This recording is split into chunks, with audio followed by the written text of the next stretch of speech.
Hello everyone, welcome to our channel Swasthya wonders. ఈరోజు మన special recipe instant pesarattu.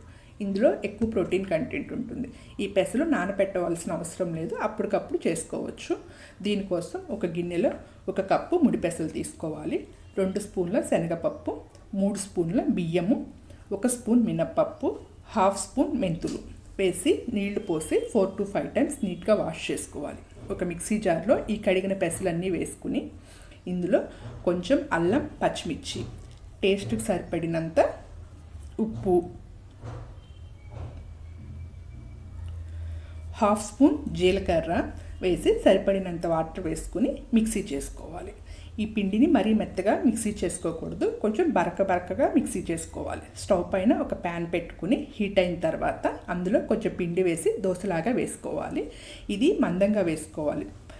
Oil వేసుకోవాలి. దీన్ని మీడియం ఫ్లేమ్లో కాల్చుకోవాలి. హై ఫ్లేమ్లో కాలిస్తే కలర్ చేంజ్ అవుతుంది కానీ క్రిస్పీనెస్ రాదు. మీడియం ఫ్లేమ్లో స్లోగా కాల్చుకోవాలి.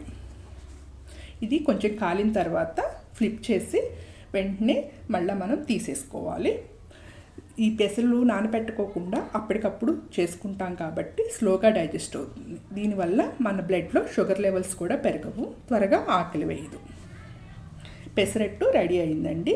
దీన్ని అల్లం చట్నీతో కానీ కొబ్బరి చట్నీతో కానీ తీసుకుంటే చాలా బాగుంటుంది. నేను అల్లం కొబ్బరి చట్నీ రెండింటితో తీసుకున్నాను. దీన్ని బ్రేక్ఫాస్ట్ ఆర్ డిన్నర్లోకి ఎందులోకైనా తీసుకోవచ్చు. మీరు కూడా ట్రై చేసి ఎలా ఉందో కామెంట్ చేయండి. Thank you to all. Please like, share and subscribe to my channel.